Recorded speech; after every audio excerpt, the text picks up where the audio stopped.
एक तरफ फ्लावर नहीं फायर है नंद किशोर गुर्जर, दूसरी तरफ सपा के फायर ब्रांड बाहुबली मदन भैया।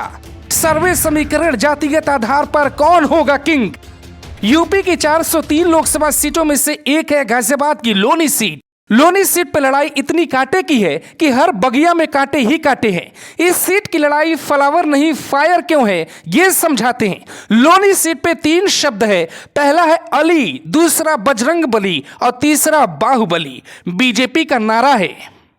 यहां बीएसपी का जनाधार सपा की सबसे बड़ी टेंशन है। 2012 में बीएसपी की सीट निकली तो 2017 में बीजेपी के नंद किशोर गुर्जर जीत कर आए। अब नंद किशोर गुर्जर जीतेंगे, ये सवाल पूछते ही लोगों के जहन में मदन भैया का चेहरा भी याद आ जाता है, क्योंकि सही मायने में दोनों मुकाबले के उम्मीदवार हैं। पहले आपको बताते हैं कौन है नंद किशोर गुर्जर, जिन्हें गाजियाबाद का छोटा योगी भी कहा जाता है।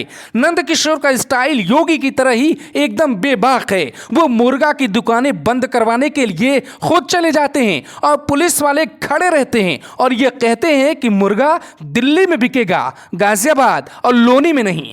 पलायन का मुद्दा उठाते हैं। हिंदुत्व के लिए नंद किशोर कुछ भी कर सकते हैं। नंद किशोर गुर्जर अपने काम से ज्यादा अपने बयानों से इन 5 सालों में चर्चा में रहे, लेकिन 5 सालों में बीजेपी को पश्चिम में दूसरा संगीत सो मिल गया, ऐसा भी लोग मानते हैं, जिन्हें लोग दबंग नंद किशोर गुर्जर ही कहते हैं। आरएलडी के उम्मीदवार तो बाहुबली हैं। 7 बार चुनाव लड़े, 4 बार जीते और 3 बार हार चुके हैं। 8वीं बार किस्मत दांव पर है। कभी इस इलाके में मदन भैया की तूती बोलती थी। वो इतने बड़े बाहुबली थे कि गाजियाबाद के ग्रामीण इलाके के साथ साथ शहरी इलाकों की हवा भी तय करते थे। हालांकि सत्ता नहीं मिली तो मदन भैया ज्यादा दिन किंग नहीं रह पाए। लगातार हार के कारण उनकी कमर टूट गई। जवानी के साथ ताकत भी कम होने लगी। हालांकि इस बार सपा ने टिकट दिया तो फिर से बाहुबली नेता चर्चा में आ गए। अब आपको बताते हैं यहां जीतेगा कौन, समीकरण क्या है, किसके जीतने की उम्मीद सबसे ज्यादा है। एक एक सवाल का जवाब आपको हम कुछ मिनट में ही दे देते हैं।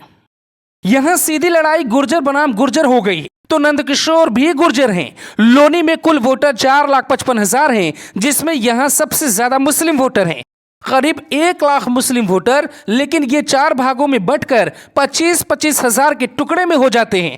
बीजेपी के उम्मीदवार गुर्जर हैं तो यहां गुर्जर वोटर 35,000 से ज्यादा हैं, जो बीजेपी के लिए भी फायदा है और सपा आरएलडी के लिए भी फायदा है। ब्राह्मण 30,000, दलित 30,000, वाल्मीकि 23,000, त्यागी 18,000, वैश्य 15,000, गढ़वाली 18,000, पूर्वांचली 38,000, जबकि गैर ओबीसी 2 लाख हैं जो किसी एक को किंग बनाएंगे। ये सीट इसलिए बुरी तरह फंस गई है क्योंकि ये एक ही जाति के 2 उम्मीदवार फाइट में हैं, जबकि 3 मुसलमान उम्मीदवार बीजेपी को रास्ता देने को तैयार हैं। मदन भैया की लोकप्रियता कम नहीं है। ऐसे में लड़ाई गुर्जर बनाम गुर्जर हो गई है। एक तरफ योगी आदित्यनाथ और राजनाथ सिंह की साख दांव पर है, दूसरी तरफ किसानों का सबसे बड़ा मसीहा बनने की कोशिश करने वाले जयंत चौधरी और अखिलेश यादव की भी इज्जत दांव पर है। जीतेगा वो जिसे गैर ओबीसी वोट मिलेगा, लेकिन मिलेगा किसे ये समझिए।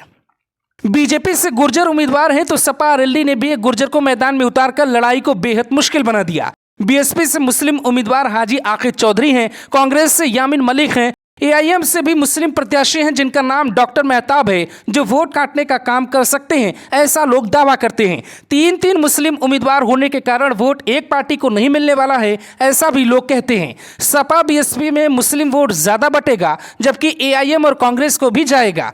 इस सीट पर किस्मत तय करेगा ब्राह्मण, वैश्य, दलित, वाल्मीकि और गैर ओबीसी वोटर।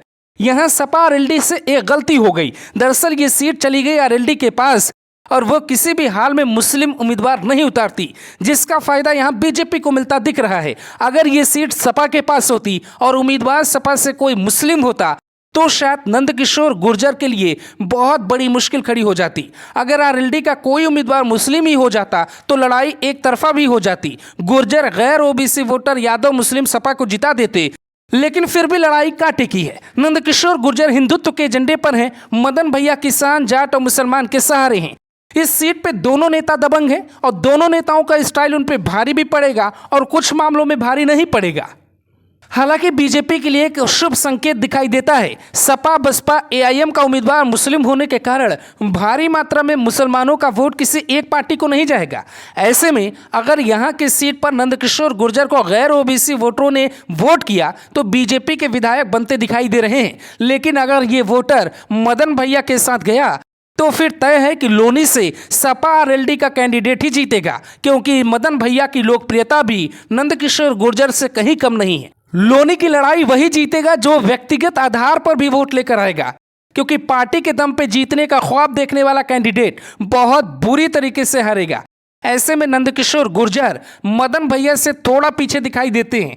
अगर नंदकिशोर गुर्जर का वैश्य वोट करता है तो फिर उनको बहुत दिक्कत होने वाली है और बीजेपी की ये सीट खतरे में पड़ सकती है। इसीलिए बीजेपी की कोशिश है कि इस सीट को किसी तरीके से जीता जाए। योगी आदित्यनाथ, अमित शाह, राजनाथ, हर कोई इस सीट पर पसीना बहा रहा है। नतीजे 10 मार्च को आएंगे, तब पता चलेगा आखिर लोनी का नया किंग कौन है। Bureau report, global Bharat TV.